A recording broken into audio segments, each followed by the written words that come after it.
keep up to date with our programming on CivicCenterTV.com, including some new stuff, taking a look back at Greater West Bloomfield of the old. History is told in a number of different ways, but one of the best ways you can look through the development of our four communities is through our maps. And the Greater West Bloomfield Historical Society recently partnered with Civic Center TV for a special presentation and a program that will begin airing very soon here on Civic Center TV, and you can find on CivicCenterTV.com. Joining us to talk about that program and more is Gina Gregory, the president of the Greater West Bloomfield Historical Society. Gina, thank you for your time today.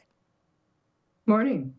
Good to see glad you, to have you Tyler. on to talk about this. It's an exciting presentation. And I know that this is something that is particularly a passion of yours within history. You're a history buff as it is. You run the Greater West Bloomfield Historical Society, but maps in particular, I know, has been something that in recent years has really caught your interest. So tell us about what element of maps and its connection to history piques your interest.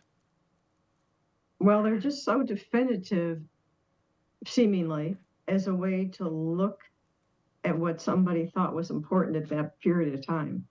So it's all the little details that by looking more, the more you look, the more you see.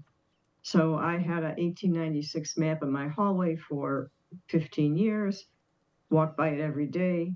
I looked at it more closely and saw the one-room school was down the street from where I lived. Well, that was huge when I was looking to research about my neighborhood. So from there, I contacted the school system and ended up looking around at other resources and found a lot about my local school. So that was interesting. There's just so many maps with so many details. Last year, when I was, again, working on this book in a different way for my neighborhood, called Our History and Remembrances of Pleasant Lake Highlands, one of our researchers noticed that there was a mill close to where we live on the southeast corner of Pontiac Trail and Haggerty. And to me, that's kind of a low area. I would have never expected that. So it was great fun to look through our maps and see more detail. I also learned that the springs were illustrated, which I had never noticed till I did this project. So this is a presentation of what I've learned by looking at maps. And I'm excited that Civic Center TV was able to record it and it's going to be available, in perpetuity. It's great.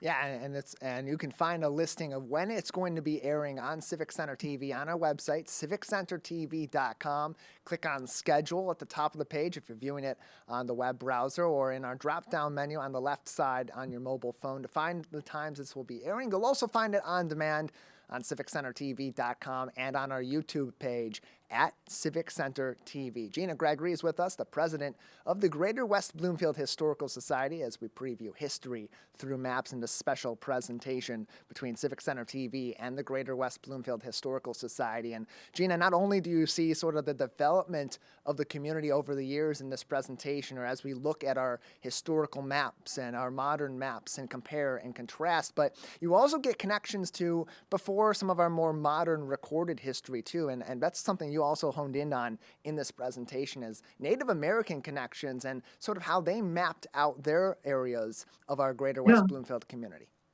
It wasn't until recently I went to the Milford Museum and they had an exhibit about trail markers. They have a variety of names and most people aren't familiar with it, but if you look online, it's there.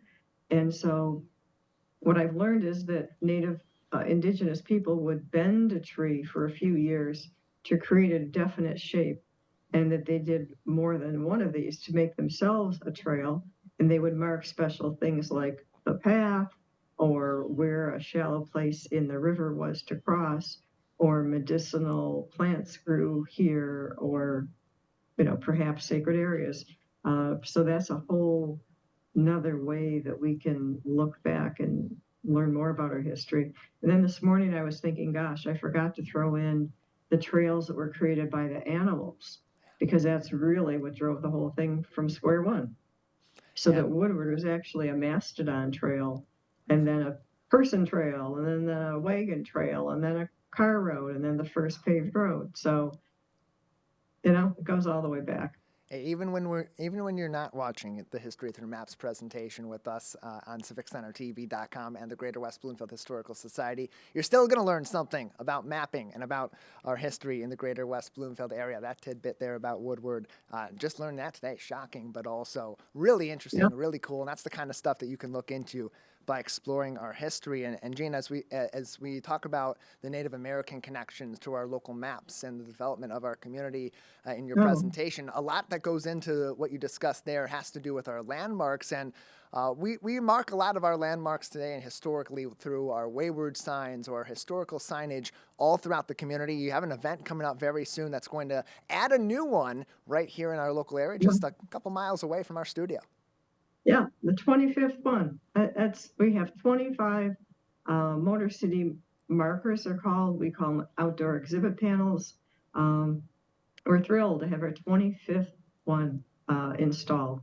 So that's going to be April 25th, and we're going to meet at the end of the drive of Pine Estates Drive is a street where that's how people could access the Holiday House, which was run by the Girls Friendly Society as a summer retreat for women who worked in the city.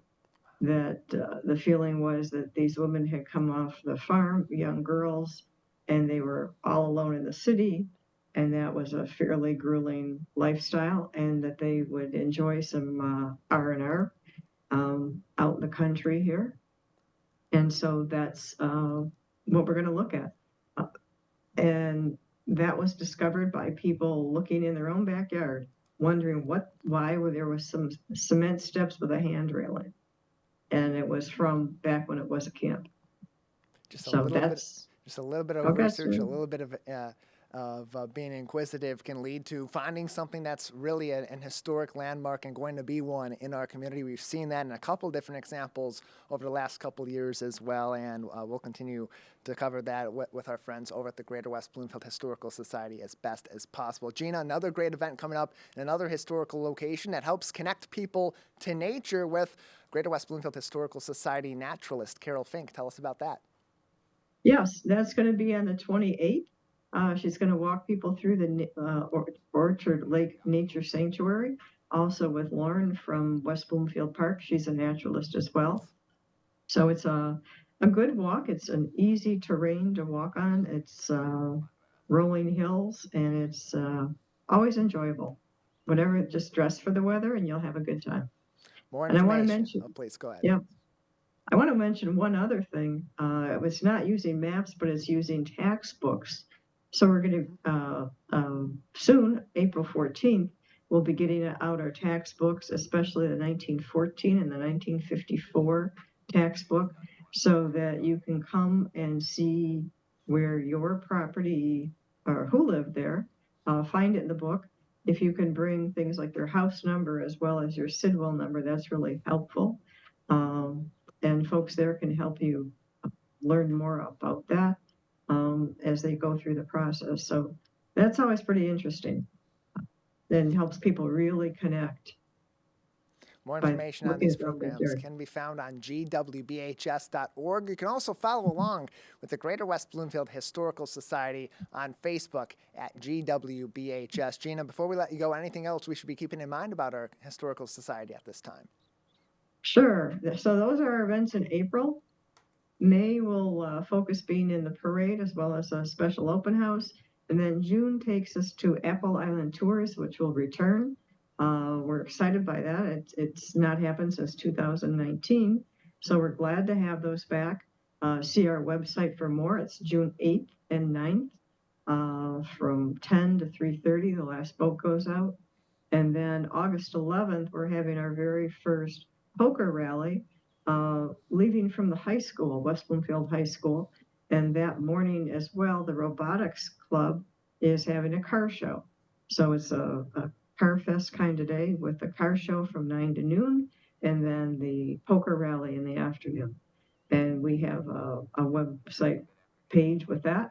So check it out, and we'll talk more about it, but it's going to be August 11th. More information on all of these programs, plus plenty of more historical materials for your own research and looking into these topics and ways to get in contact with the Historical Society if you find perhaps a piece of local history on gwbhs.org. Gina, thank you so much for your time. Thank you, Tyler.